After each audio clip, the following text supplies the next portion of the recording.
नमस्कार। आज हम इस वीडियो में हिंदी विषय में विशेषण के बारे में चर्चा करेंगे। विशेषण की परिभाषा इस प्रकार है। वे शब्द जो किसी संज्ञा या सर्वनाम शब्द की विशेषता बताते हैं उन्हें विशेषण कहते हैं। जैसे नीला आकाश, सुंदर फूल। यहाँ नीला और सुंदर शब्द विशेषण हैं जो आकाश, फूल संज्ञाओं की विशेषता का बोध कराते हैं। अतः विशेषता बताने वाले शब्द विशेषण कहलाते हैं। वह विशेषण पद जिस संज्ञा या सर्वनाम की विशेषता बतलाता है उसे विशेष्य कहते हैं। उक्त उदाहरणों में आकाश, फूल शब्द जो हैं हमारे विशेष्य कहलाएंगे। विशेषण मुख्यतः 5 प्रकार के होते हैं।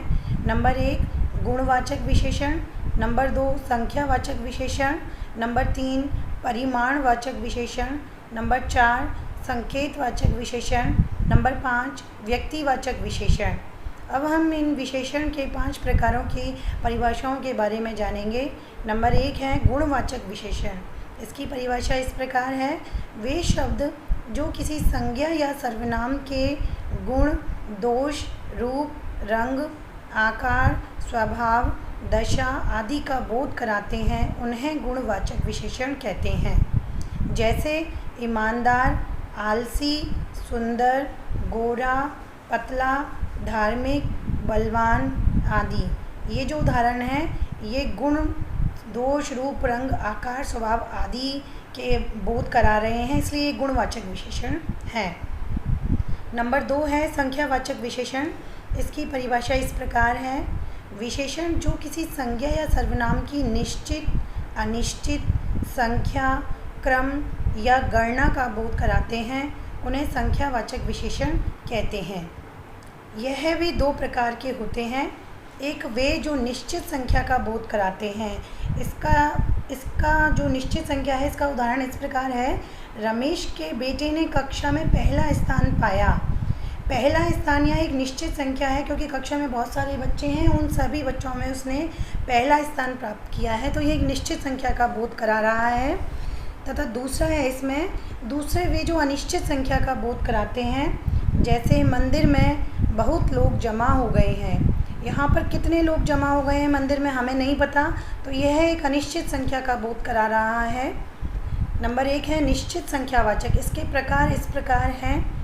गणनावाचक यानी कि 1, 2, 3। नंबर 2 क्रमवाचक, पहला, दूसरा। नंबर 3 प्रत्येकवाचक, प्रत्येक, हर, प्रतिवर्ष। नंबर 4 आवृत्तिवाचक, दुगुना, चौगुना। नंबर 5 समुदायवाचक, दोनों, तीनों, चारों। संख्यावाचक विशेषण का दूसरा है अनिश्चित संख्यावाचक। इसके उदाहरण हैं कई, कुछ, बहुत, सब, थोड़े। नंबर 3 है परिमाणवाचक विशेषण। इसकी परिभाषा इस प्रकार है। वे विशेषण जो किसी पदार्थ की निश्चित या अनिश्चित मात्रा, परिमाण, नापतोल आदि का बोध कराते हैं उन्हें परिमाणवाचक विशेषण कहते हैं। परिमाणवाचक विशेषण के भी 2 उपभेद किए जा सकते हैं। नंबर 1 निश्चित परिमाणवाचक। इसके उदाहरण है 3 किलो। 3 किलो मतलब एक निश्चित परिमाण है। जैसे 3 किलो दूध, 2 मीटर, 4 लीटर। नंबर 2 है अनिश्चित परिमाणवाचक। कम, ज़्यादा, थोड़ा, बहुत, अधिक, सब आदि। जैसे ज़्यादा मिठाई खाना ठीक नहीं है, तो ये एक अनिश्चित संख्या है जो हमें पता नहीं है। नंबर 4 है संकेतवाचक विशेषण।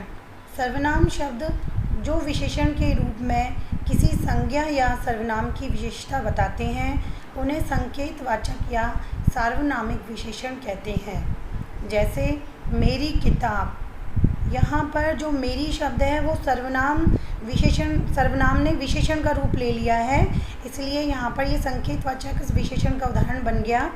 मेरी किताब और आपकी बेटी। यहाँ मेरी, आपकी मूलतः सर्वनाम है, परंतु यह सभी किताब, बेटी संज्ञाओं की विशेषता बता रहे हैं, अतः ये संकेतवाचक या सार्वनामिक विशेषण हैं।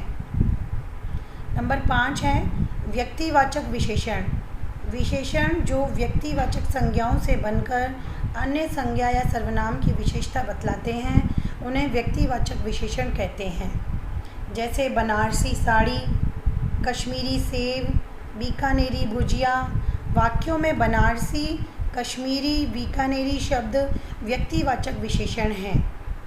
अब विशेषण की कुछ अवस्थाएं होती हैं जो देखिए इस प्रकार हैं। विशेषण की तुलनात्मक स्थिति को अवस्था कहते हैं।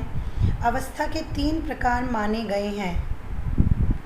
नंबर 1 है मूल अवस्था, जिसमें किसी संज्ञा या सर्वनाम की सामान्य स्थिति का बोध होता है। जैसे राम अच्छा लड़का है। नंबर 2 है उत्तरावस्था, जिसमें 2 संज्ञाओं या सर्वनाम की तुलना की जाती है। जैसे राम मोहन से श्रेष्ठतर है। इसमें 2 संज्ञाओं के बीच तुलना की गई है, इसलिए ये उत्तरावस्था है। नंबर 3 है उत्तम अवस्था, जिसमें 2 से अधिक संज्ञा या सर्वनामों की तुलना करके एक को सबसे अच्छा या बुरा बताया जाता है। जैसे ललिता कक्षा में श्रेष्ठतम छात्रा है। यहाँ ललिता की सारे छात्राओं से तुलना की गई है, इसलिए ये उत्तम अवस्था है। विशेषण की रचना। संज्ञा, सर्वनाम, क्रिया तथा अव्यय शब्दों के साथ प्रत्यय के मेल से विशेषण पद बन जाते हैं। जैसे संज्ञा से विशेषण बनना। जयपुर शब्द एक संज्ञा है, इससे विशेषण हमने बनाया है जयपुरी। स्वर्ण से स्वर्णिम, गुण से गुणवान। सर्वनाम से विशेषण बनाना कैसे होता है देखिए, जो से जैसा, तुम से तुम्हारा, कौन से कैसा। क्रिया से विशेषण बनाना। भागना एक क्रिया है, इससे हमने विशेषण बनाया भगोड़ा।